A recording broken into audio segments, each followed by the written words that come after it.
nosso tema nessa noite é qual o tamanho do Estado segundo a Bíblia. Então é muito simples você olhar para as Escrituras e encontrar isso. Eu falo isso com muita tranquilidade, é simples. Abra em Êxodo capítulo 18. Alguém, por favor, leia para mim do verso 13 ao verso 26. O que é a ideia de Estado? Enquanto você vai procurando, eu vou falando. O que é a ideia de Estado? Uma nação, ela não pode viver sem regras. É impossível.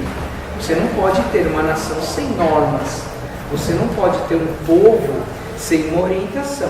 Tá? Qualquer nação que se organizou tinha um Estado. Quer seja um Estado monárquico, quer seja um Estado democrático, uma república, mas precisa ter uma ordem. Ok? A nação de Israel é um exemplo para nós de Estado.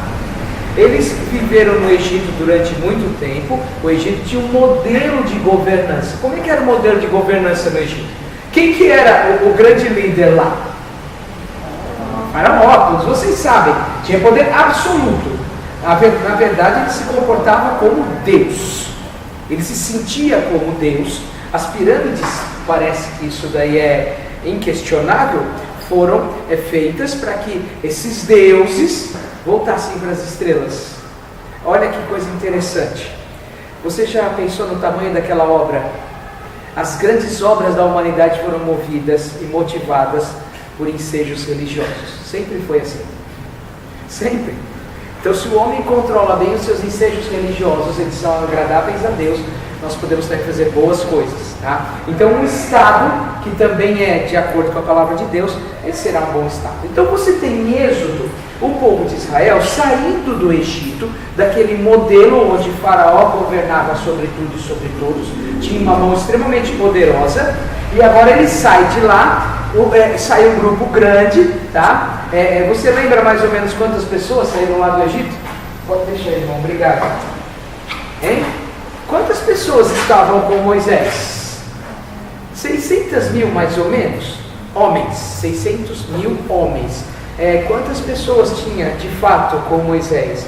Alguma coisa entre 2 e 3 milhões. Vamos colocar 2 milhões e meio?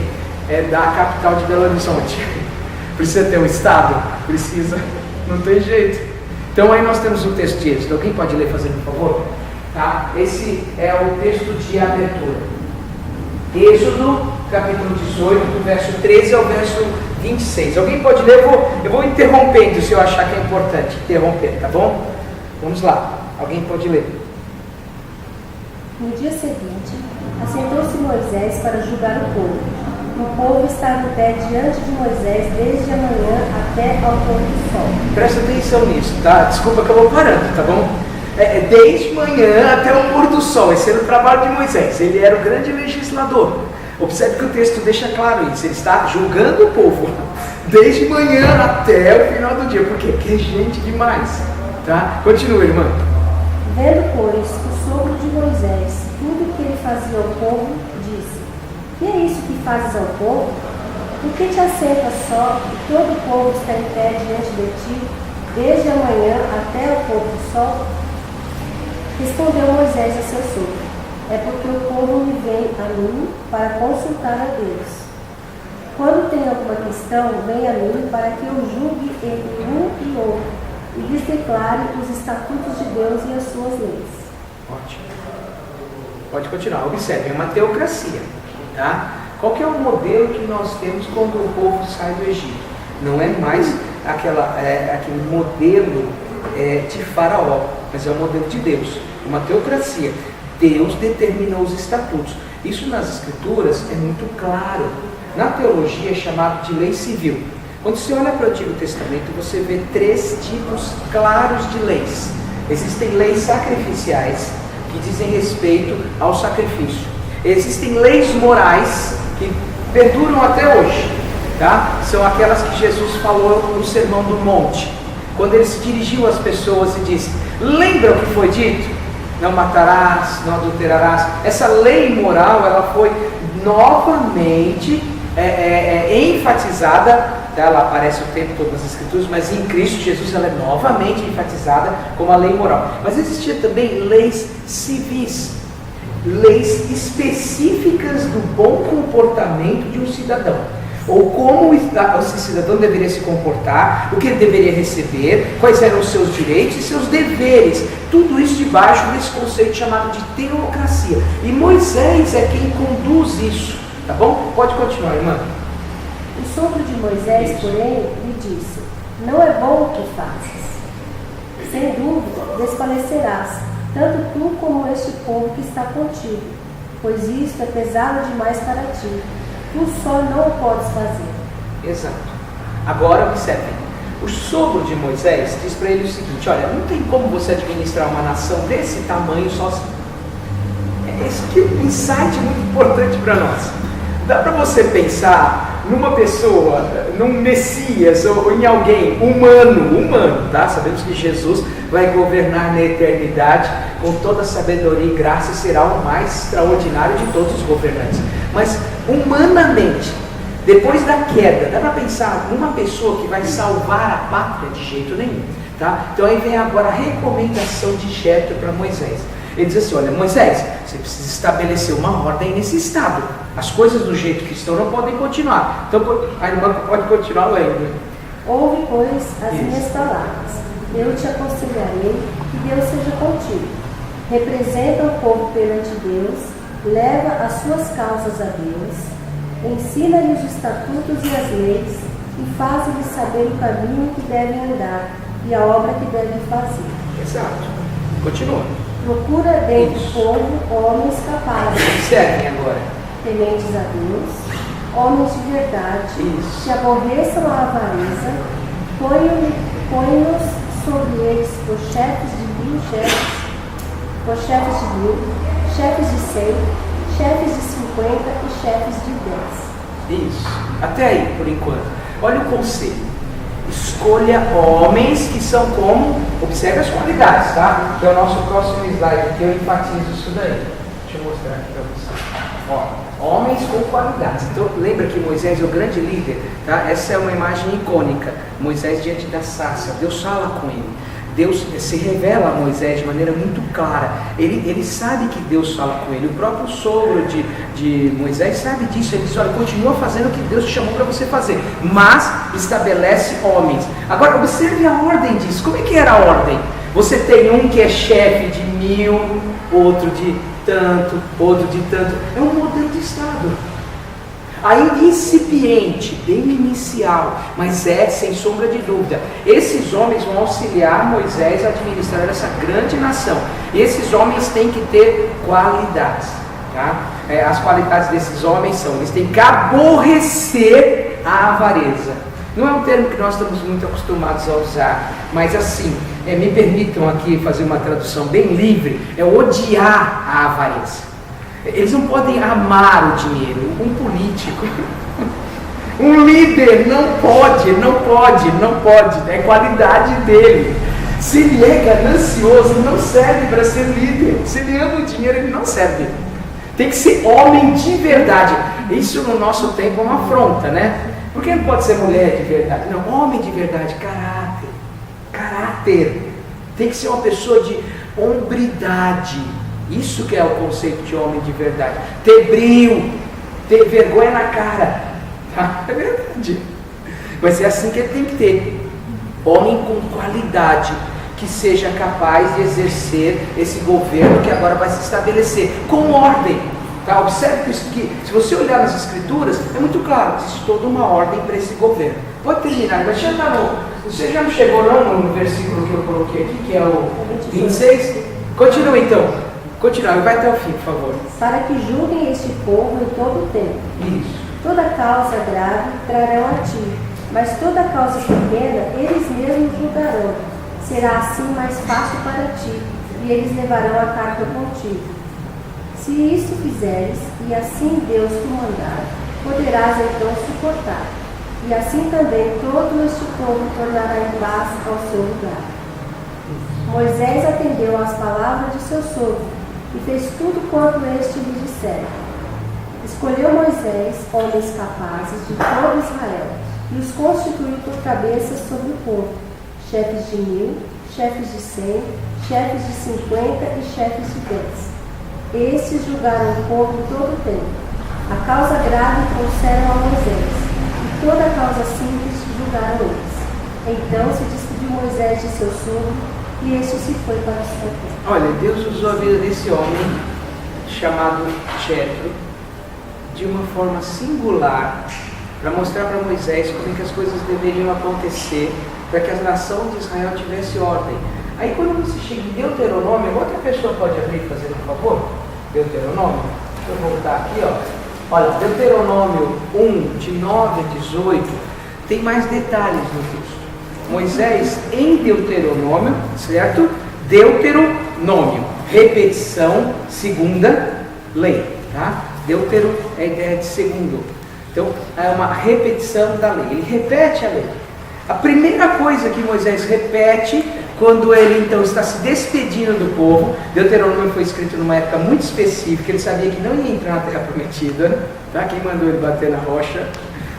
Ele sabia, ele ia ver de longe só, mas ele não entraria, então ele repete a lei, só que agora com novas interpretações, à luz das experiências que eles viveram. E observe como deu certo o que aconteceu lá em Êxodo, agora em Deuteronômio, é lógico, não são tantos anos assim, mas funcionou. E aí Moisés mostra mais alguns detalhes de como é que esse Estado estava funcionando. Alguém pode ler, fazendo um favor, Deuteronômio 1, de 9 a 18?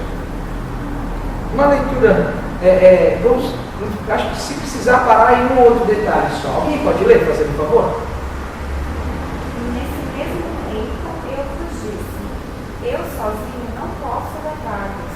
O Senhor vosso Deus já nos tem multiplicado, e eis que hoje sois tão numerosos como as estrelas do céu. O Senhor Deus de vossos pais vos faça... Deixa eu falar, vai. Você viu? Como é que eles são? Quantas pessoas eles são? Tão numerosos como? Não é nenhuma hipérbole, é verdade. Bom, é uma hipérbole, né? Mas assim, não é. Na medida que eles estão usando essa figura de linguagem, faz muito sentido, porque eles eram um número grande demais. Não é fácil administrar um número grande de pessoas. Moisés tem diante dele um povo gigante. Continua, vai, irmã. Desculpa, vai, mas é. O Senhor Deus de vossos pais vos faça 1000 vezes mais numerosos do que sois, e vos abençoe como vos prometeu. Como posso eu sozinho suportar o vosso peso, as vossas cargas e as vossas contendas? Tomai-vos homens sábios, entendidos e experimentados, segundo as vossas tribos, e eu os porei como cabeça sobre vós. Então me respondestes, bom fazermos o que disseste. Deixa eu falar, isso é muito importante. De quem deveria ser escolhido, da onde deveriam sair os chefes? De cada tribo. Cada tribo tinha que ter um representante. Cada tribo. Não dá para você criar um modelo de Estado sem ter essa representatividade. Isso aí, nas Escrituras, é extremamente importante, até porque Cristo tomou o nosso lugar, Ele nos substituiu na cruz. Ele nos representa diante de Deus. Então a representatividade sempre foi muito importante. Tá, mas tirando o aspecto teológico aqui na questão do Estado, cada uma das tribos deveria ter o seu representante, que eles escolheriam. Escolheriam entre a tribo. Lógico, eu não estou falando que aqui nasceu a democracia, seria um anacronismo. Tá? Ela vai acontecer lá na frente, lá na Reforma Protestante. Tem muitos séculos ainda para ela acontecer. Mas observe, você já tem aqui alguma coisa extremamente importante. A participação do povo na escolha. A participação de cada tribo naquilo que Deus tem preparado para a organização do Estado. Tá? Continue, irmã. Tomei, pois, cabeças de vossas tribos, homens sábios e experimentados, e os constitui por cabeça sobre vós, chefes de 1000, chefes de 100, chefes de 50, chefes de 10, por oficiais, segundo as vossas tribos. E no mesmo tempo ordenei a vossos juízes, dizendo: ouvi as causas entre vossos irmãos, e julgai com justiça entre o homem e seu irmão, ou o estrangeiro que está com ele. Deixa eu falar aqui, peraí, que isso é muito importante. Olha, Moisés chegou para eles e falou assim: olha, sejam justos. Sejam justos. E é interessantíssimo como Moisés já coloca, inclusive, a justiça para o estrangeiro. a nação de Israel deveria ser modelo para as outras nações. Perdão. Quando o estrangeiro, estando na nação, precisasse dessa justiça, ele saberia, então, o quanto Deus é justo e levaria essa justiça adiante. A justiça tem que estar presente no estado que Deus está estabelecendo. Pode continuar, irmã. Não fareis acepção de pessoas em juízo. Do mesmo modo, ouvireis o pequeno e o grande. Não temereis a face de ninguém, porque o juízo é de Deus. Dele não temereis o quê? A face de ninguém. O juiz não pode temer os homens. Você não pode ter medo de julgar. Você tem que falar o que é verdade. Você não pode temer. Se você quer ocupar um lugar de legislador e juiz, você não pode ter medo do outro. Você tem que temer a Deus, mas a face do homem não. Agora observe também no texto que ela leu, que não é permitido fazer acepção de pessoas. E observe, no tempo que a gente vive, que as pessoas desistem de tolerância e tudo mais, isso aí tem 3.500 anos. Ele já estava falando, não faz acepção de pessoas. Não pode. O juiz no Estado não pode fazer acepção de pessoas. Tá? Pode terminar, vai. Vou tentar deixar você terminar, tá bom? Porque o juízo é de Deus, e a causa que vos for difícil demais, atrareis a mim, e eu a ouvirei. Assim, naquele tempo, vos ordenei todas as coisas que devereis fazer. Muito bem, ficou claro? Bom, isso aí se estendeu. Como é que é o Estado nas Escrituras? Se você olhar para as Escrituras, a resposta vai ser muito rápida. O Estado nas Escrituras seria o conceito de Estado mínimo. Porém, observe, quando nós falamos de Estado mínimo, hoje a gente não está falando só de um Estado enxuto, em termos de pessoas para trabalhar, mas um Estado com propósitos diferentes. O Estado mínimo é porque ele incentiva muito mais a iniciativa privada do que a estatal. Mas isso nós vamos tratar lá na frente. Mas como era o tamanho do Estado na nação de Israel? Ele era o suficiente para atender a nação. Se a nação tivesse um número maior de pessoas, esses juízes iam se multiplicando. Tá? O texto de Êxodo 24, 1 e 9 vai falar desses homens. Aqui não aparece o número deles. Desculpa, irmão, não pode me mexer muito, né? Aqui não aparece o número deles, nesses textos que vocês leram, que as duas irmãs leram. Mas em Êxodo 24, 1 e 9, não precisa ler, fala que eles eram 70 pessoas. 70 juízes, tá? Esses homens tinham o papel de levar adiante a boa ordem do Estado que estava sendo estabelecido, que é o Estado de Israel, tendo a teocracia Deus como direção maior, através de Moisés, ok? Então, como é o Estado à luz das Escrituras? Deveria ser assim.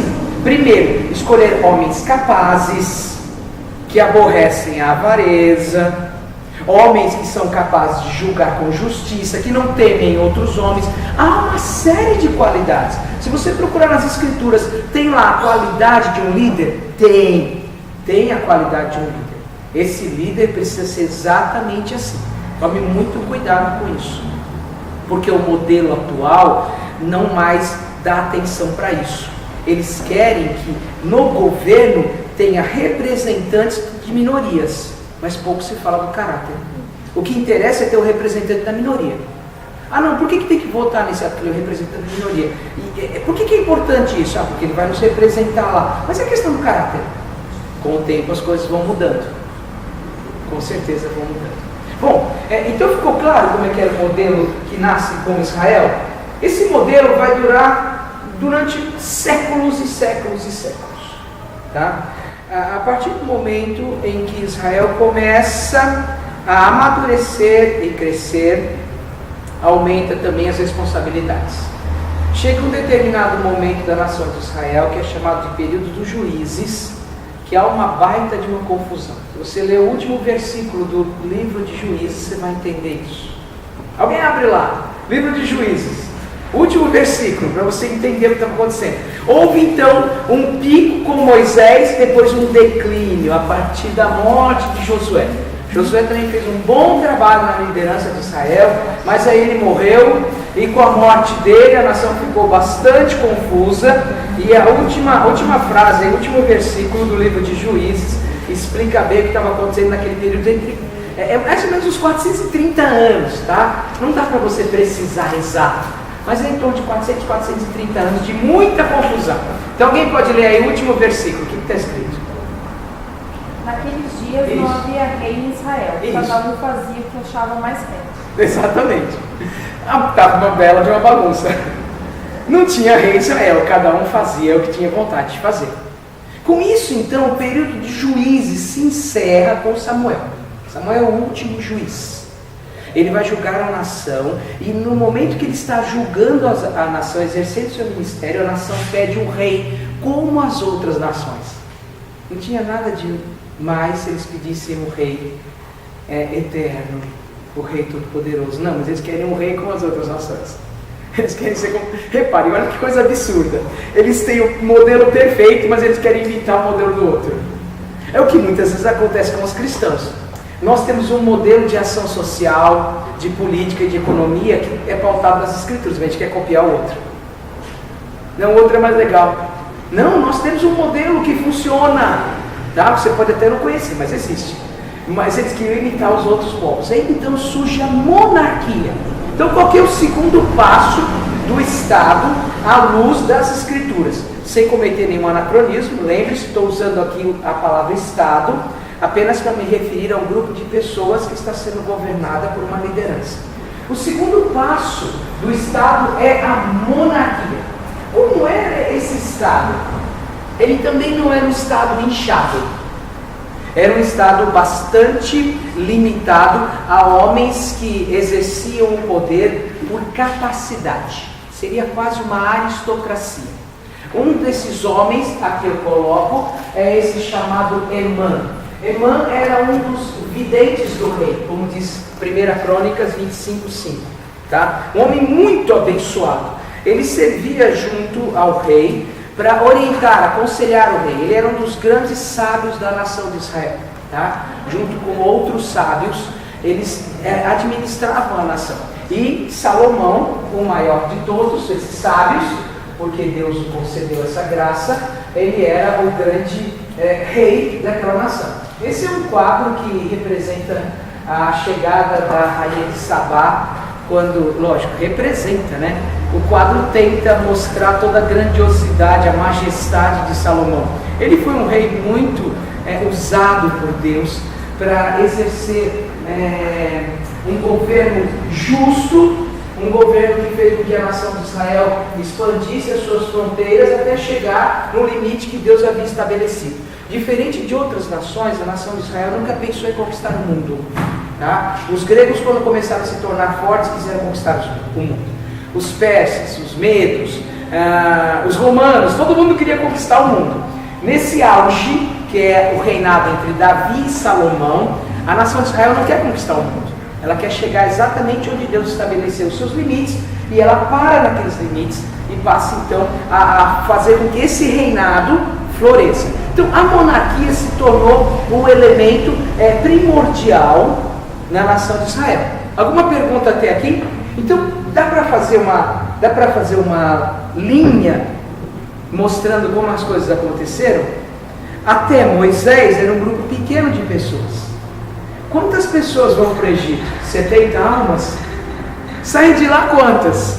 2,5 milhões? 3 milhões? Aí sim, qual que é o primeiro modelo? Moisés tem os seus líderes, esses líderes são capazes, são idôneos e eles administram. Depois há um declínio e surge então a monarquia, que durante séculos ocupa o lugar mais alto no estado da nação de Israel. Alguma pergunta? Nós temos que dar um pequeno salto agora, porque a nação de Israel morre. De fato, ela vai enfrentar um período onde ela desaparece. Ela é governada por outros povos. Uma parte do povo é levada para a Síria, outra parte do povo é levada para a Babilônia. Quando eles voltam da Síria, eles já não são mais os mesmos israelitas, os mesmos hebreus, eles estão contaminados. O livro de Reis nos conta que eles casaram-se com outras mulheres, e eles criam então uma nova nação, em volta da cidade chamada Samaria.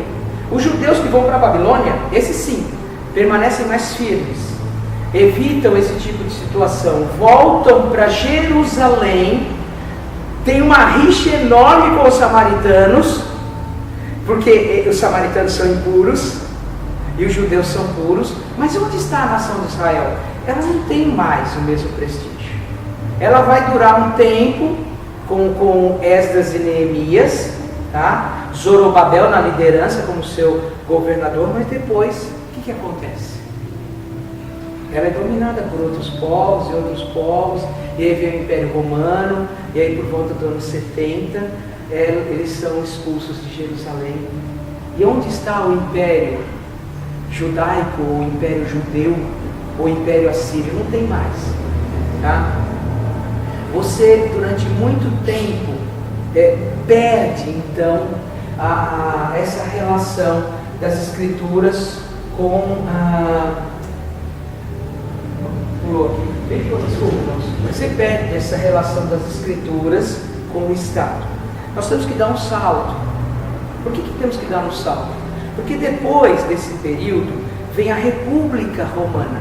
Na verdade, vem um pouco antes uma coisa chamada cidade-estado, na Grécia. A Grécia, ela não era toda unida debaixo de uma única liderança. Não, cada cidade era uma cidade-estado. Tá? Era o modelo que eles tinham lá. Esse modelo funcionou muito bem, fez até com que a Grécia se tornasse uma grande potência. Mas depois veio outra potência chamada Roma.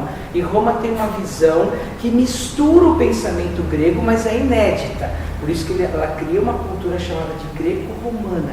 E daí então surge a República. Um modelo extremamente importante para nós. Tá? Extremamente importante para nós. Se você tiver uma nota de dinheiro aí, por favor, leia o que está escrito aí.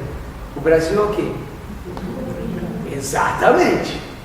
Ainda que o discurso seja da democracia, mas você sabe, o Brasil é uma república. Então, esse período ele é muito marcado, muito importante. Há um Estado que começa a se tornar cada vez maior e mais inchado. Tá? Quando nós chegamos aqui na Reforma Protestante, eles conseguem perceber isso. Eles conseguem perceber que tanto o modelo grego como o modelo romano havia se tornado um Estado grande demais. O Estado romano, por exemplo, não consegue mais controlar os bárbaros que estão chegando, eles não conseguem mais controlar todo o território, eles gastam milhões e milhões para manutenção, o império começa a se perder. No período de Agostinho, de maneira muito enfática, ele tem que escrever um livro defendendo os cristãos, porque os cristãos são acusados de terem colocado em Roma uma nova religião, e daí então agora o Estado está declinando. Se tivéssemos ficado com os nossos antigos deuses, com os nossos deuses, os nossos antepassados, teríamos hoje menos problema na nossa república, mas Roma está ruindo por causa do cristianismo. Agostinho vai escrever a Cidade de Deus. Tá? Um livro bastante longo e muito persuasivo, mostrando que, na verdade, todas as bênçãos que Roma estava colhendo era por causa do cristianismo. Mas isso começa a se tornar grande. É o líder da nação. Ele é o líder do mundo. Tá? Quando nós chegamos ao apogeu do papado, por volta do ano 1200, o Papa é o grande líder do mundo conhecido.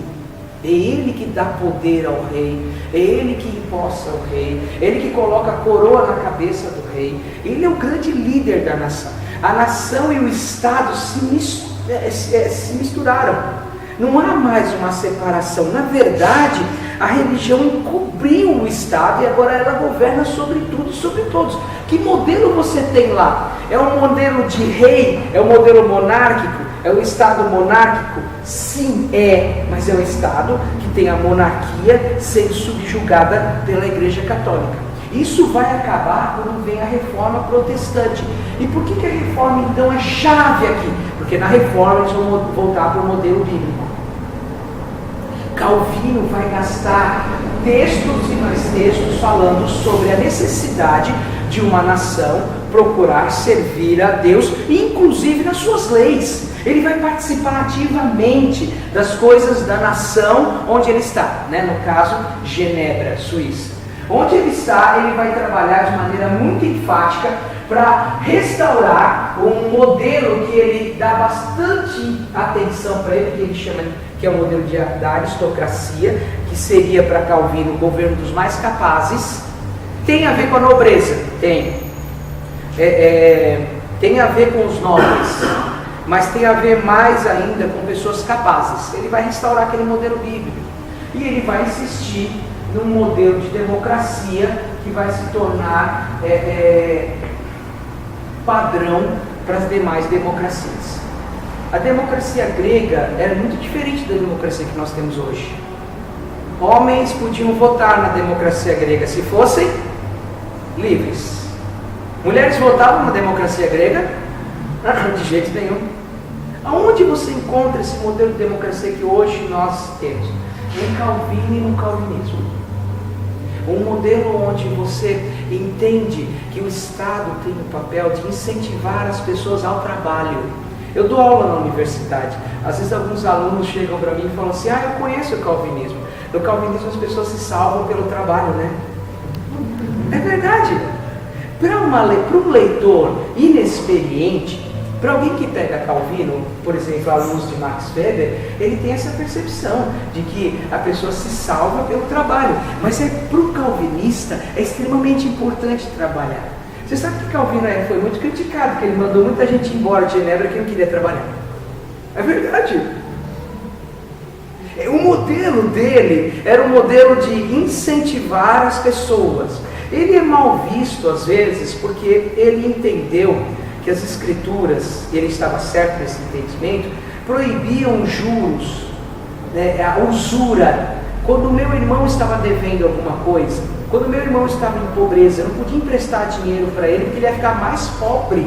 Mas Calvino compreendeu com clareza que você poderia emprestar dinheiro e tomar capital emprestado para construir uma empresa e dar emprego. E ele não só entendeu isso teoricamente, ele pregou sobre isso, ele falava sobre isso, sobre a necessidade de você empregar capital para abrir fronteiras para novos empregos. Quando ele atuou como pastor, ele nunca deixou de ser pastor, tá? Ele não foi governador, déspota. Você vai ler isso daí em muitos livros, mas o ímpio não tem compromisso com a verdade, não se esqueça disso. É triste quando você se esquece disso. Quando você acha que um escritor, um historiador, ele simplesmente diz a verdade o tempo todo.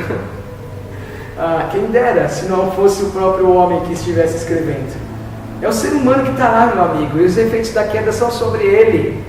Tá? E o olhar dele muitas vezes está distorcido, e às vezes as suas lentes não são boas, ou às vezes ele enxerga a história com um olho só.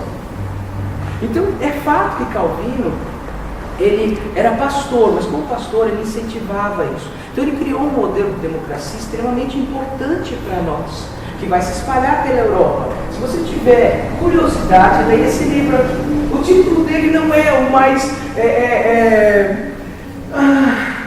agradável possível. Você lê esse livro, você lê esse título, você fala: nossa, está falando do quê, né? A força oculta dos protestantes. Esse livro vai narrar, ele foi produzido por um homem chamado André Bellet, que é um doutor em economia, formado pela Universidade de Genebra, e ele vai discutir nesse livro como é que as grandes democracias nascem do calvinismo. Ele vai mostrar fatos, dados, ele faz afirmações. Vocês sabiam que nenhum país protestante nunca na história teve um ditador? Vocês sabiam que o oposto disso só existiu ditadura em países católicos?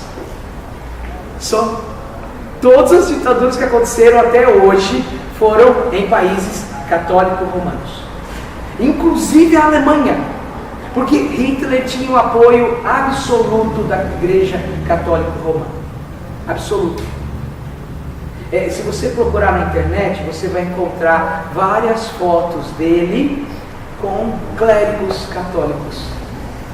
Várias. Várias e várias. Ele tinha um apoio. Quem morreu foram os protestantes, gente. Quem matou... Você sabe que um pastor protestante chamado Dietrich Bonhoeffer, ele planejou a morte de Hitler. Só que Hitler descobriu e matou ele. Infelizmente. Tem um filme dele. Dietrich Bonhoeffer. Os pastores protestantes num primeiro momento ficaram ao lado de Hitler, é verdade. Mas quando eles perceberam onde as coisas estavam chegando, eles logo se colocaram contra. Mas a parte católica da Alemanha abraçou a ideia, né? E acabou. Mas você tem nesse livro uma explicação minuciosa da democracia que nasce com os cristãos protestantes. Talvez você não conhecesse a sua história, mas a nossa história é uma das mais lindas deste mundo. Porque homens como André Millet e outros que têm trabalhado esses assuntos aprofundadamente, eles são historiadores, eles estão debruçados em livros, em fatos históricos. Tá? Então, para nós é extremamente importante o que a Reforma produziu, porque a Reforma marca o início de um novo mundo, mais próspero, um mundo onde as pessoas têm mais condições de emprego. Repare, ele não é o pai do capitalismo de forma nenhuma. O capitalismo já existia antes de Calvino e se consolidou depois de Calvino. Mas é extremamente importante para homens como Calvino que as pessoas trabalhassem, que as pessoas dessem uma contrapartida para o Estado e que as pessoas, de alguma forma, na medida do possível, contribuíssem para o bem social. Então, homens como ele vão trabalhar a questão social de maneira muito enfática. Calvino é o homem que vai estabelecer o primeiro fundo da Europa aos refugiados franceses. Calvino é o homem que vai fazer com que o Hospital Geral de Genebra, que quando ele chegou lá estava falido, volte a funcionar. Ele vai criar a primeira escola da Europa para meninos e meninas na mesma sala de aula e incentivada pelo Estado. Chamava-se Colégio de Rivet. Acho que eu coloquei ele aqui, depois eu vou mostrar para vocês. Então, esses homens vão restaurar o quê? Um modelo bíblico. O que Calvino tem de especial? As Escrituras. O que ele faz de especial? Ele volta lá para os textos das Escrituras. E ele restaura, então, um modelo de democracia que passa a ser extremamente importante na história da Europa. Só que as coisas mudam, né? Junto com Calvino, o Renascimento, ele está caminhando. Na verdade, o Renascimento vem antes de Calvino. Renascimento cultural. Se você nunca deu atenção para suas aulas de história, filosofia, deixa eu falar uma coisa para você, isso aqui é chave para a vida. Saber pensar é chave para a vida. Esses homens aqui, desse período chamado de Renascimento, eles vão voltar os seus olhos para textos como deste outro homem, chamado Platão, que escreveu um livro sobre Estado, que se chama A República. É um livro bem conhecido dele, porque é o livro onde ele vai trazer aquela famosa analogia da caverna. Tá? Os homens estão presos numa caverna e só enxergam por sombras, precisam se libertar das correntes. É uma analogia com inúmeras interpretações. No Renascimento cultural, eles vão retomar um modelo que está lá na República. Eles vão retomar o modelo que eles encontram no Senado romano. Eles vão retomar um modelo que aqui é mais sério. Sabem como é que esse homem chama-se? Nicolau Maquiavel. O primeiro a produzir um texto político com uma característica: sem Deus. É isso que ele produziu. O Príncipe é um modelo político sem Deus. Sabe por que foi revolucionário? Revolucionário. É lógico, né? Depois a expressão maquiavélico é porque a pessoa, quando ela governa ou está à frente de alguma coisa, ela não precisa mostrar seu caráter para governar. Não importa o caráter dela. Se ela mente, se ela engana, o que importa é que os fins justificam os meios. Tá? Ele nunca disse isso, mas de fato é o resumo do pensamento dele. Mas o Maquiavel vai criar um sistema político onde Deus não está presente. Aí, peraí, enquanto nós estamos com a reforma protestante caminhando para um modelo democrático, onde as pessoas enxergam as coisas à luz das Escrituras, vivem à luz das Escrituras, colocam as suas potencialidades em prática. Nenhum ser humano, diria Calvino, nasce sem uma vocação, sem uma habilidade. Calvino vai dizer o seguinte: não existe pessoa sem importância. Se você varre a rua, isso é fundamental para a sociedade. Se você é um médico, isso é fundamental para a sociedade. Não há diferença entre vocês. Não há. Vocês são dois instrumentos de Deus. Calvino vai insistir nesse tópico. Vai trabalhar isso arduamente em uma doutrina que ele vai assimilar de Lutero, chamada doutrina da vocação. Ele vai insistir, mas enquanto esse modelo democrático vai crescendo, também no século XVI, vão surgindo homens como Maquiavel, que começam a mostrar um Estado que é independente, um Estado que passa a começar a existir até além do próprio ser humano. Não importa as qualidades de quem está administrando, o que importa é que o governo será mantido. Não importa se Deus está presente, aliás, ele nem está presente. O que importa é que o Estado vai se manter. Maquiavel vai causar uma revolução na Europa, tá? E junto com ele, outros homens vão também causar essa revolução. O nome desse aqui é Jean-Jacques Rousseau. Vai criar um modelo de Estado também. É muito importante para nós. Tá? Ele foi influenciado por Calvino e pelo calvinismo, não por Calvino pessoalmente, tá bom? Ele viveu algum tempinho depois, mas ele nasceu na Suíça, ele conheceu o modelo calvinista e ele vai criar uma ideia muito importante para nós. Então vamos juntar os pontos. Enquanto Calvino está trabalhando para restaurar o modelo de Deus, um modelo onde o mais capaz, a aristocracia no sentido correto do termo, que é o governo do mais capaz, que deveria ser assim, o governo do mais capaz, tá? Pelo menos eu acho. Enquanto Calvino está tentando restaurar um modelo onde o trabalho é importante, onde as pessoas têm que dar mais do que receber, outros homens estão fazendo o oposto, estão criando um modelo sem Deus, e um modelo que esse aqui é muito importante para nós, porque para Rousseau, quem destrói o ser humano, quem é? A sociedade. O homem nasce bom. É um absurdo. É totalmente o oposto da percepção cristã do ser humano. Mas é Rousseau que vai lançar as bases da ideia de que o ser humano nasce bom. O bom selvagem, diria ele. Temos que voltar ao tempo do bom selvagem. O problema do ser humano é a sociedade. Vocês estão percebendo onde nós estamos chegando? Se Maquiavel criou um Estado autônomo, ele não depende mais de Deus, ele existe por existir. Rousseau vai falar o seguinte: o grande problema da humanidade é a sociedade. Quem é a sociedade? É ninguém. Ninguém. Quem vai ser punido pelo incêndio no museu? Ninguém, porque o culpado sabe quem que é? O Estado. Quem que é o Estado? Ninguém. O modelo brasileiro é um modelo muito confortável. Quem que é o culpado? O sistema. Mas quem é o sistema?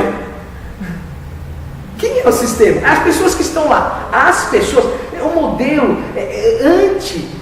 anti-Deus mesmo. É um modelo impessoal. O modelo impessoal faz com que as pessoas se escondam atrás dele. No modelo de Deus tem uma pessoa. Alguém chega e olha Moisés nos olhos, sabe que Deus, uma pessoa, governa. Nesses modelos aqui não. Qual que é o grande mal da sociedade? O homem é tão bom. E daí, olha, não se iludam. Está cada vez mais presente em nossa sociedade a ideia de que existem grupos inocentes. É muito comum. Aquele grupo é inocente. E as pessoas acreditam nisso. E elas começam a falar isso. Olha, aquele grupo, aquela minoria, ela é inocente. Como assim? A Bíblia diz que isso é permitido? Ou você já leu Romanos? Quantos justos existem, diz Paulo? Nenhum. Mas, se você assimila conceitos de Rousseau, então há pessoas inocentes. Coitados, eles são inocentes. Eles não têm nada a ver com isso. Eles nem deviam ser recriminados. Agora, reparem, Rousseau, quando lançou essas ideias, elas tinham formato, as ideias tomam forma, tomam pernas.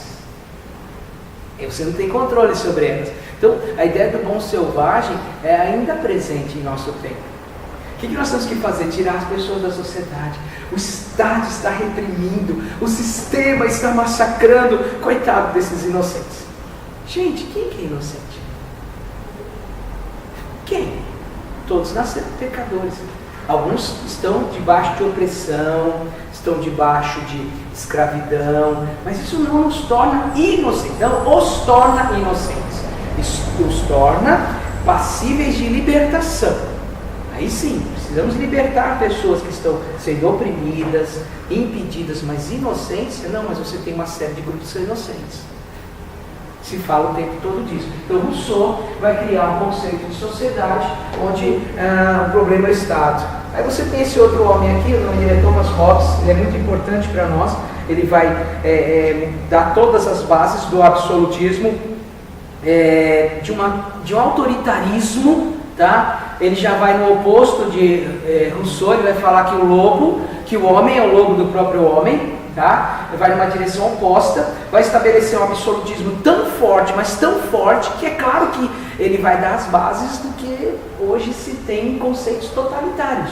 Ele queria isso? Provavelmente não, até porque tinha uma matriz cristã, todos tinham, mas é o tal negócio, né?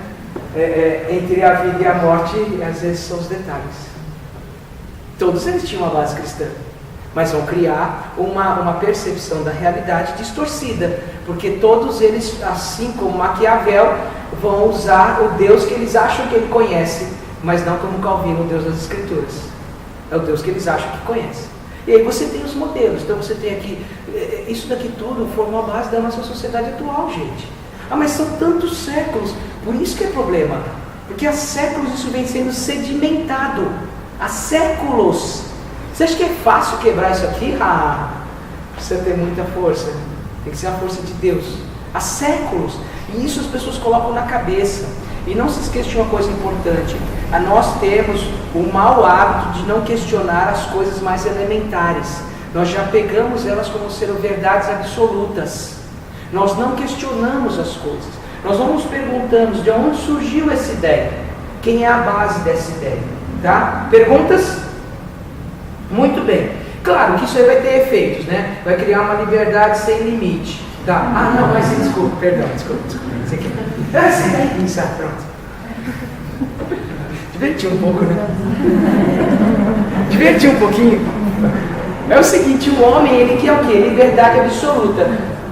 Mas ele criou seu próprio monstro, porque ele depende do Estado agora. Mas ele quer essa liberdade sem Deus. Essa aqui é uma imagem da Revolução Francesa. Ainda bem que não dá, ela está ali sem a parte de cima, por favor me perdoem, mas é uma obra clássica, a mulher no poder. Não que isso tenha uma coisa de errado, mas é que é uma mulher no poder representando o final de qualquer ação de Deus sobre os homens. O lema da Revolução Francesa, o que falam pelas ruas é igualdade, fraternidade e liberdade. Mas no papel era nenhum Senhor, nenhum Deus. Esse era o lema da Revolução Francesa. Nenhum Senhor, nenhum Deus. Uma pergunta finalmente? É verdade que essa imagem da liberdade, acho que é Mariana, né? O nome dela? Então, parece que sim. É a mesma representada na nota de real que a gente tem? Existem as teorias. É possível, mas durante o Renascimento, eles usaram várias mulheres como modelo, né?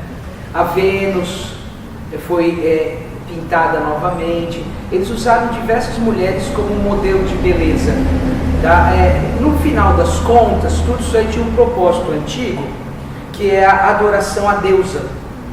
Uma das coisas que o homem nunca aceitou do cristianismo é não adorar deusas. Sempre existiram deusas, sempre, em todos os povos. Então, uma maneira de ofender bastante o cristianismo era retomar a adoração às deusas. Então essa era uma das formas. Agora, as imagens, sim, pode ser que seja a mesma mulher, pode, sem dúvida que pode, tá? Não há dúvida disso. Não dá para você esperar que o não cristão tenha criatividade de fazer coisas inéditas. Ele vai copiar, é o que Satanás faz. Ele copia, ele não cria nada, ele só copia. É possível ter essas coisas sim, tá? Mas o ponto então nós chegamos agora num homem clamando por liberdade. Ele não quer o modelo de Calvino, mas ele está o tempo todo clamando por liberdade. Ele criou o seu próprio monstro e agora está tentando se libertar dele. Lógico que a Revolução Francesa, ainda que seja tudo quanto é livro de história, você vai na escola. Quantos anos durou a Revolução Francesa, gente?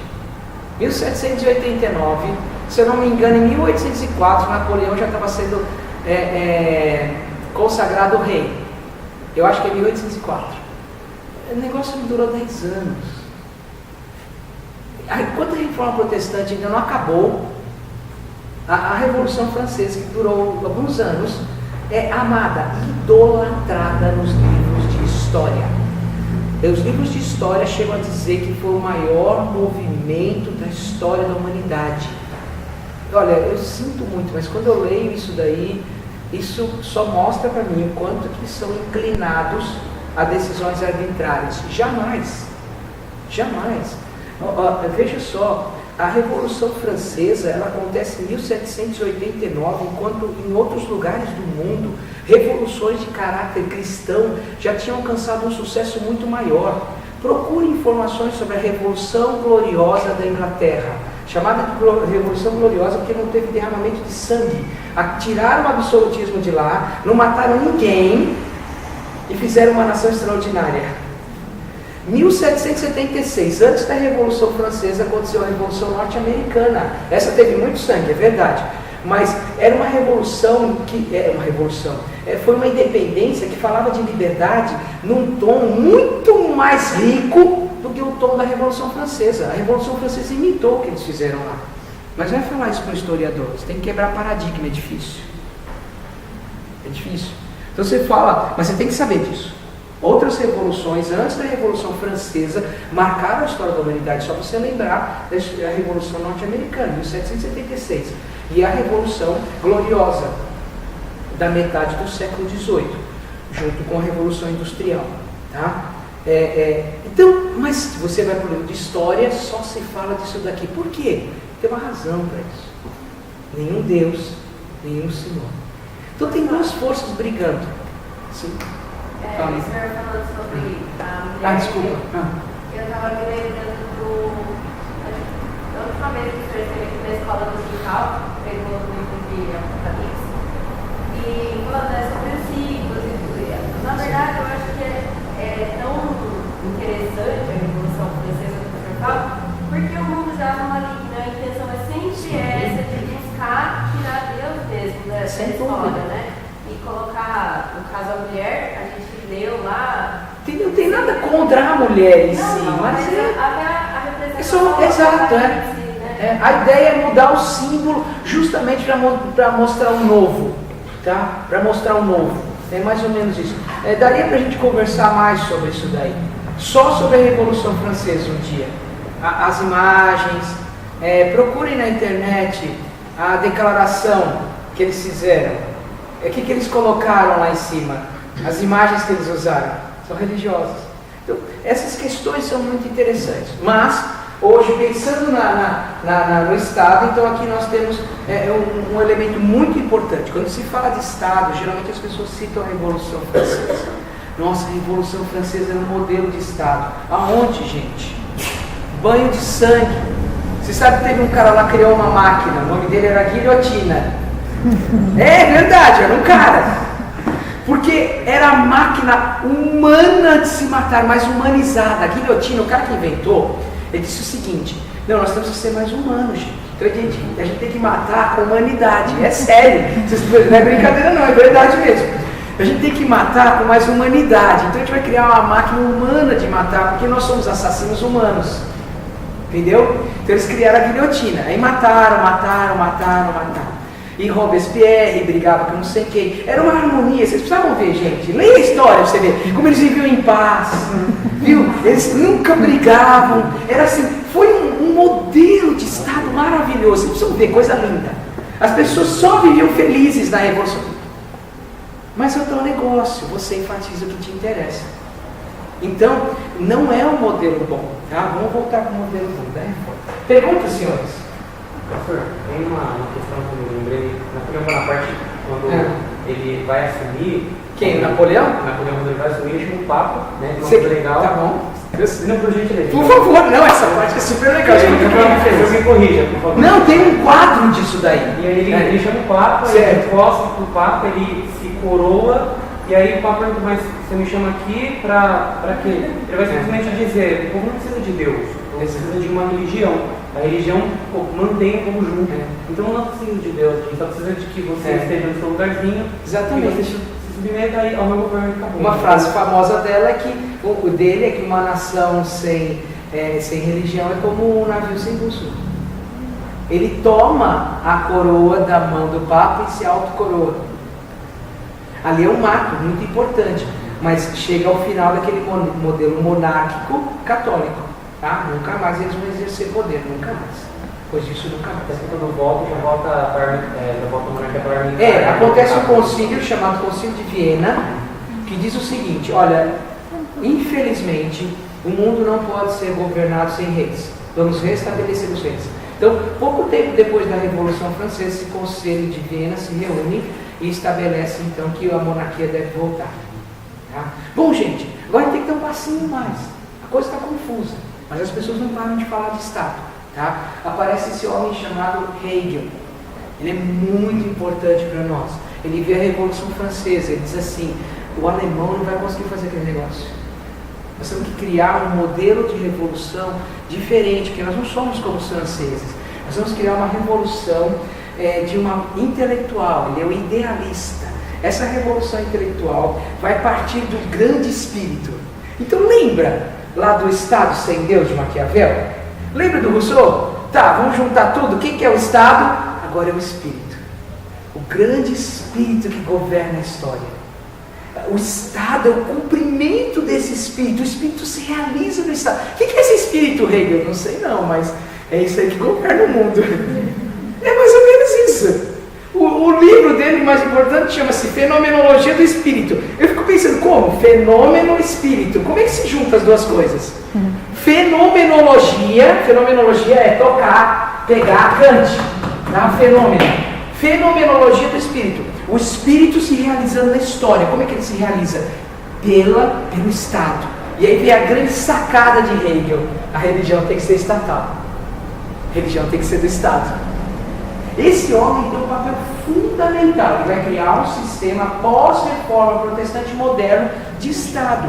Agora realmente não é mais. Então, esse cara, chamado Hegel, ele vai juntar isso tudo. Gente, lembra-se de Isaac Newton, tá? Nunca se esqueçam de Isaac Newton. Isaac Newton vai receber lá o prêmio da academia, certo?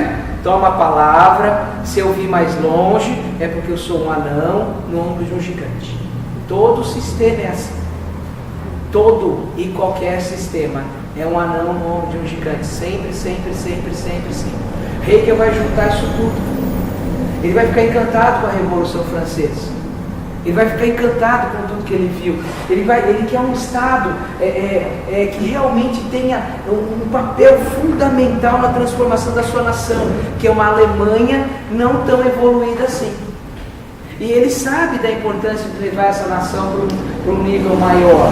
Tá? E Hegel então vai escrever muito sobre esse assunto e vai encantar esse homem aqui, tá? Tão famoso em nossos dias, esse barbudinho aqui, que é o cara que esse cara tem uma série de peculiaridades. Não, ele tem um monte de peculiaridades. Um monte. É assim, a história desse homem. Tem um filme, O Jovem Marx, você pode ler. Tá até lá, se você tem Telecine, vê lá no Telecine. Tá passando lá, O Jovem Marx. Tá? Assistam, vale a pena. Você assistir. Esse homem tem uma história assim, maluca. Ele tem uma história que você fala, meu Deus, como é que esse homem pôde causar uma revolução tão grande na história da humanidade? Mas porque ele é o ápice de tudo que nós chegamos, ou de tudo que nós falamos. Ele é o ápice disso aí tudo. Ele vai pegar o Estado sem Deus de Maquiavel, ele vai pegar a ideia da inocência, o proletariado é inocente. Coitado, ele não tem culpa. Ele é subjugado pelo burguês. Ele vai pegar a ideia do absolutismo. Claro que vai. Quem que é o absoluto agora? O Estado. Não é mais o rei. O Estado é absoluto. Vai pegar a ideia de Hegel. O que o Estado tem que fazer? O Estado tem que ser o grande irmão, como diria George Orwell no seu livro 1984. Daí surgiu a expressão Big Brother. Tá? O Estado tem que me dar tudo. Ele tem que me dar saúde, ele tem que me dar educação, ele é meu Deus agora. Antes eu pedia para Deus, agora eu peço para o Estado. E é obrigação dele fazer isso. E ele conseguiu segmentar isso daí, que as pessoas creem nisso hoje. Elas creem, elas continuam crendo, que elas têm, que o Estado tem a obrigação de dar. Repare, agora o Estado se tornou bem inchado. É lógico que a ideia era boa. Se você recolhe mais impostos dos ricos, e então distribui esses impostos gradativamente para o menos favorecido, uma hora esse menos favorecido vai ter um status social elevado. Bom, isso é bonito na teoria, mas o problema é que é o ser humano que recebe do Estado, é o homem pecador. Que garantia você tem que o homem pecador vai pegar o dinheiro que vem do rico e agora ele vai usar aquilo com sabedoria para que daqui a 3 ou 4 gerações ele tenha uma condição social estável? O único defeito desses sistemas é que ele ignora o ser humano. Ele ignora, gente, é ser humano, você não está entendendo isso. Quando você dá 10 reais para uma pessoa na rua e ele fala assim para você, eu vou comprar uma Marmitex, você tem garantia que ele vai comprar uma Marmitex? Não tem, ele é ser humano, ele pode comprar uma pedra de crack. Você está lidando com o ser humano, esses sistemas. Quando eles tiraram Deus da equação, eles idolatraram o homem. O homem é o pivô da mudança, tudo passa pelo homem. Ele é capaz, ele é extraordinário, você precisa ver como ele é bom. Se você fizer isso, se o Estado sustentar ele durante 3, 4 gerações, você vai tirar ele da pobreza. Gente, e as pessoas acreditam, porque elas tiram o ser humano da sua condição de pecador. Isso pode acontecer, claro que pode, mas vai acontecer, é uma conta matemática? Ninguém sabe, porque do outro lado tem o ser humano pecador. Por isso que os sistemas políticos e econômicos, eles precisavam se preocupar mais com o caráter do que com dinheiro, mas esse homem criou a idolatria máxima do dinheiro. Se você dividir o dinheiro, as pessoas serão felizes. Por que as pessoas não são felizes? Porque elas não têm dinheiro. Por que elas não são felizes? Porque elas não têm dinheiro. Como se o dinheiro pudesse comprar todas as coisas. Ele criou um paraíso na Terra. O sistema final de Marx é o paraíso aqui na Terra. Ele não precisa de Deus.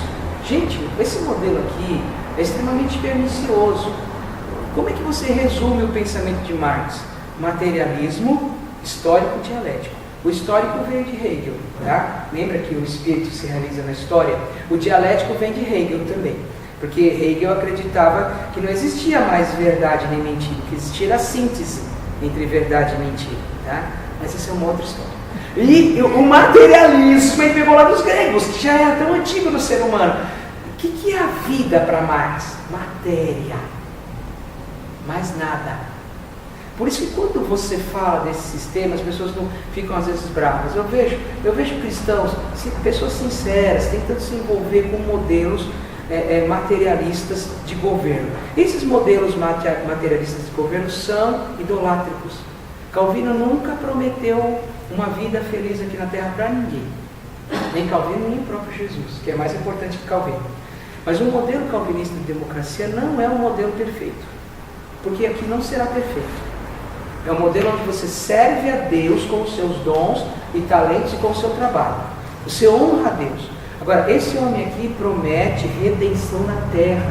E alguns cristãos não entendem isso. Quando pessoas falam do materialismo histórico dialético, eles estão falando de um rival de Deus. Não é só porque ele falou que a religião era o ópio do povo. Porque você sabe que a vida de Marx começou bem firme na igreja. Ele era firme, ele era um crente firme. O primeiro texto que ele escreve é sobre a união dos crentes em Cristo, segundo o texto de João capítulo 15. É verdade. Você pode procurar na internet. Procura aí, Mundo dos Filósofos. Karl Marx tem o texto dele lá. Ele escreveu na graduação dele. Ele escreve nos seus textos: eu perdi o céu. Em um dos seus textos ele diz o seguinte: eu que um dia já fui amado pelo Senhor, agora mereço o inferno. É verdade. Esse homem aqui, ele tem um ódio profundo contra Deus. Então não é brincadeira, ele é um rival de Deus. Ele tenta criar um paraíso na terra. Então quando você olha para modelos assim, não é só uma questão pequenininha. Ah, não, vocês são de direita ou esquerda. Não, gente. Nós estamos falando de um rival de Deus. Isso aqui não é brincadeira, não. Nós estamos falando de alguém que está prometendo vida e vida abundante aqui nesse mundo, nesse lugar aqui. Isso pode até ser teologia neopentecostal, mas não é a nossa. Nós somos passageiros e peregrinos aqui, pelo menos é o que está escrito na Bíblia. Mas esse homem vai criar então um paraíso na terra.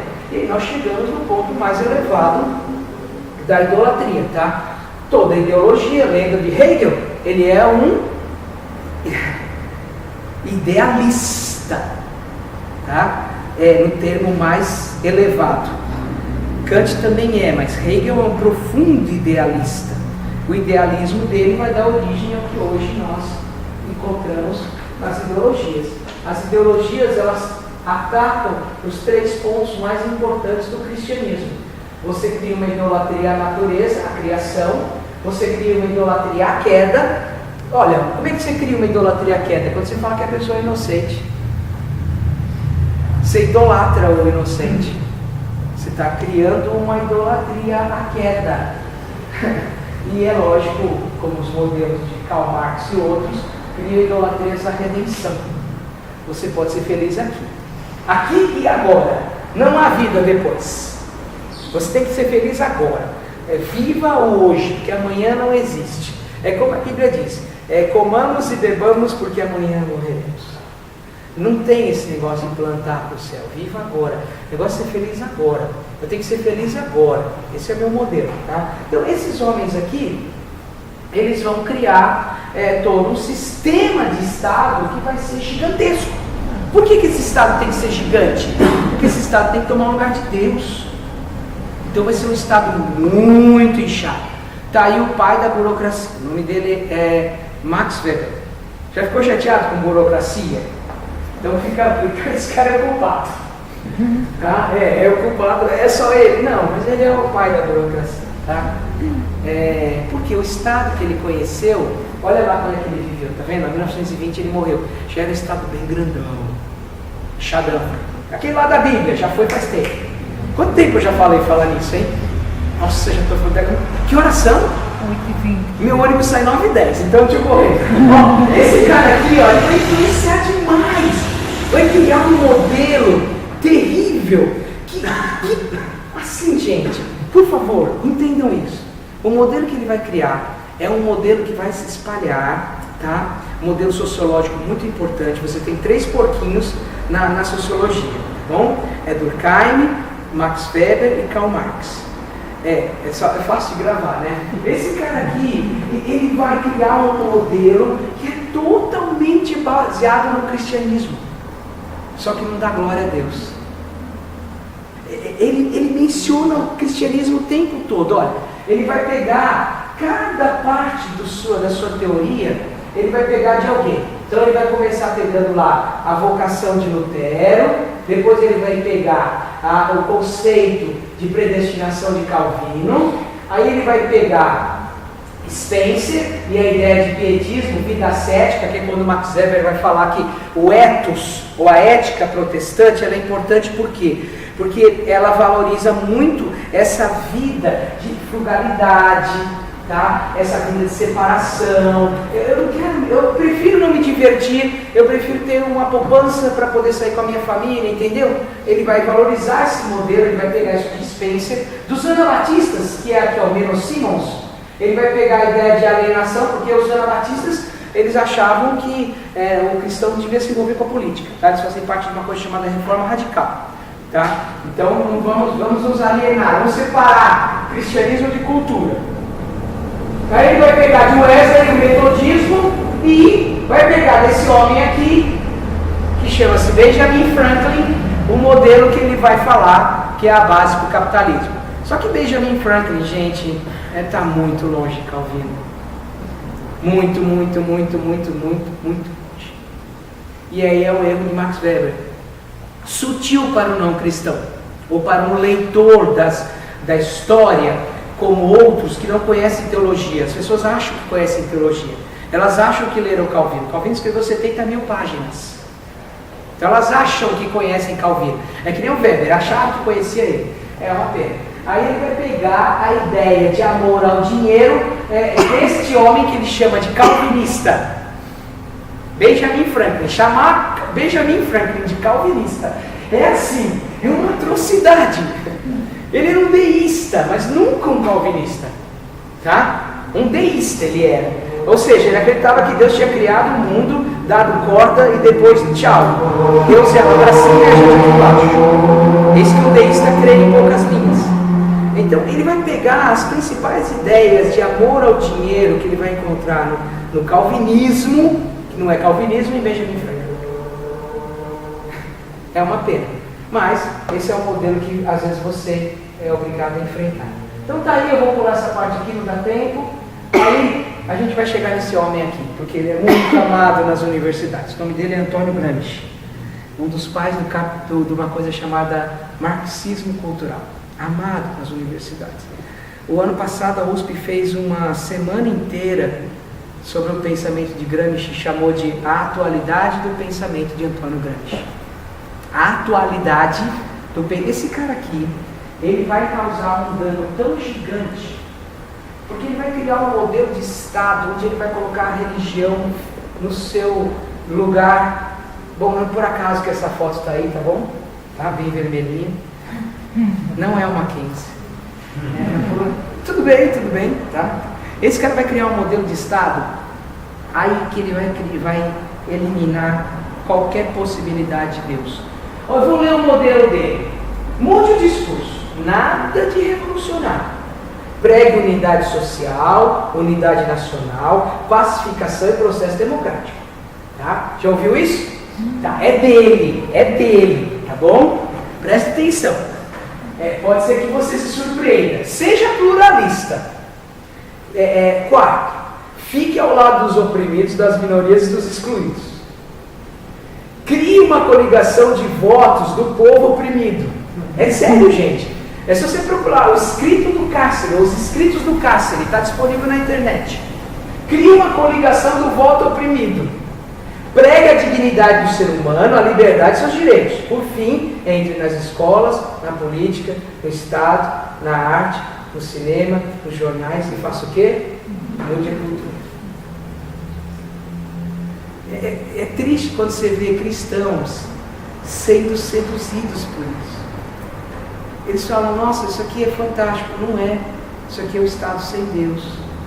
Grandão, precisa sustentar as pessoas, precisa manter as pessoas, inchado. Ele não consegue se sustentar durante muito tempo. Você precisa roubar alguém para que ele se sustente, né? Já falei demais. Bom, é mais ou menos assim que acontece, né? Esse é o modelo que nós estamos hoje. E que os cristãos não podem alimentar isso. Não pode alimentar isso. Eles vão alimentar outra coisa. A gente pode querer mais do que isso. Mas eu pago os meus impostos. Não, gente. Não tem nada a ver com pagar imposto. Isso aí já é obrigação nossa. Tá? Dar a César o que é de César. Você não pode colocar o Estado no lugar de Deus. Não pode. Você permitir isso daí e permitir que o governo continue fazendo isso, as pessoas não precisam de Deus, elas precisam do Estado. E aí ele se chegou então ao final dessa história. É uma pena que isso tudo tenha sido falado ainda tão limitadamente. Mas esse é o nosso modelo hoje. Tá? É o Estado do homem segundo Deus. Como é que é? Aqui não tem áudio, né? Esse áudio diz o seguinte: esse homem aqui, vocês já devem conhecer uma propaganda antiga da Folha. Esse homem aqui, ele deixa eu colocar aqui, peraí. Deixa eu ver se eu consigo fazer ele funcionar. Não, é uma pena. Deixa eu ver se ele vai sozinho. Peraí.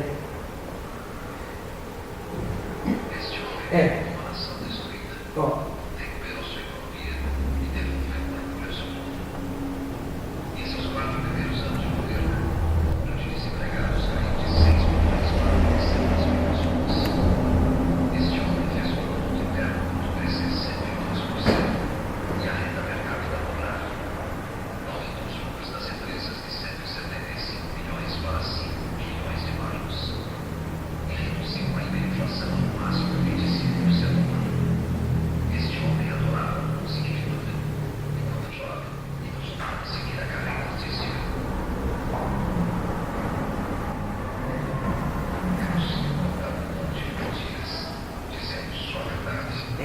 possível contar um monte de mentiras dizendo só a verdade. Esse é o nosso grande desafio. É possível contar um monte de mentiras só dizendo a verdade. Vocês acham que esse tempo todo que foi construindo esse modelo de Estado, não é fácil para eles utilizar as palavras para enganar? Claro que sim, tá? Vamos olhar então o modelo como deveria ser hoje. Vou falar de Abraham Kuyper. Esse homem foi primeiro-ministro da Holanda, ou seja, ele era político, tá? Pastor, escritor, teólogo, um homem extraordinário. Esse homem aqui, ó, tem umas fotos dele. Ele vai aplicar o calvinismo para o sistema de governo. Mas isso pode, funciona. Já deu certo, está aí a Holanda. Hoje a Holanda colhe os frutos, está declinando agora, né? Mas ela colhe os frutos de homem como esse calvinista aqui, ó. Ele fundou simplesmente o primeiro partido moderno da Holanda, só isso. Tá? Então é um cara respeitado. Ele fez o seguinte, ele falou, gente, as coisas têm que ser assim, ó. O Estado tem a sua esfera de autonomia. A educação tem sua esfera de autonomia. Eles chamavam isso de esfera de soberania. Cada um tem a sua esfera de soberania, tá? Eles têm que existir, porque cada um deles tem suas leis próprias. O que nunca pode acontecer é que a educação ou a igreja ser engolido pelo Estado. Nunca. Isso aqui é uma violação das esferas de soberania. Ele pega um modelo calvinista, pega um modelo bíblico e aplica aos tempos modernos. Essa é a grande descoberta de Kuyper. Tá? Ele vai falar que isso aqui é um absurdo, isso aqui nunca pode acontecer. Porque quando isso aqui acontece, não acaba mais. Olha só. Folha de São Paulo, Revista Veja, 5 de setembro de 2018. Tá? Que dia é hoje? Tá, 10 dias atrás. Reportagem. Quem é o dono do Brasil? Eu que coloquei a pergunta, porque na reportagem já afirmam. Quem é o dono do Brasil? Você quer saber a resposta? O Estado. Quem que é o dono do Brasil?